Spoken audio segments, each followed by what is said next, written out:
Hello everyone, Drishti IAS welcomes you to the new series of To The Point. Today's topic of discussion is Universal Service Obligation Fund or USOF. First of all, let's see why is it in the news. Recently, the Union Cabinet approved provisioning of mobile services in over 7,000 uncovered villages across 5 states of Andhra Pradesh, Chhattisgarh, Jharkhand, Maharashtra and Odisha. The project will be funded by USOF, that is Universal Service Obligation Fund. Now let's have a look at the concept of universal services. In the modern world, universal service refers to having a phone and affordable phone service in every home. It means providing telecommunication service with access to a defined minimum service of specified quality to all users everywhere at an affordable price. Now let's discuss the key features of USOF or Universal Service Obligation Fund.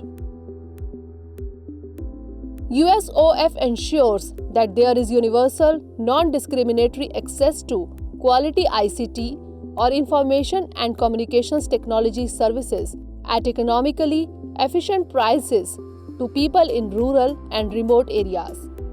It was created under the Department of Telecommunications in 2002. It is a non-lapsable fund, that is, the unspent amount under a targeted financial year does not lapse and is accrued for next year's spending.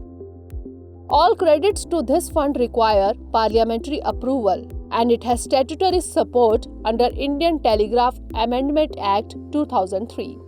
Moving on to the aim of USOF, to bridge the digital divide by providing universal telecom services and to increase tele-density to improve connectivity and security. Now let's discuss about the approach. The funds come from Universal Service Levy. The USL is charged from all the telecom operators on their adjusted gross revenue or AGR.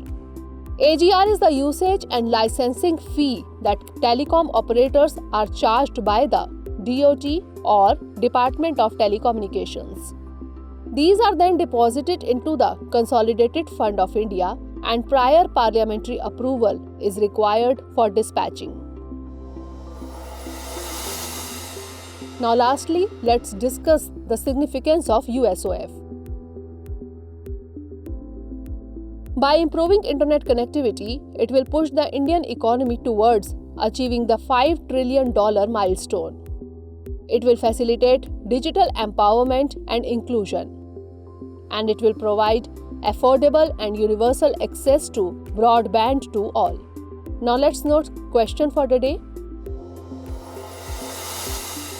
Consider the following statements regarding USOF or Universal Service Obligation Fund. 1. It was created under the Department of Telecommunications in 2002. 2. It is a non-lapsable fund. Which of the above statement or statements is or are correct? A. 1 only, B. 2 only, C. both 1 and 2, or D. neither 1 nor 2. So that's all for today. Stay tuned for the next episode. Thanks for watching. Dear viewers, watch this topic in Hindi on our Drishti IAS Hindi YouTube channel.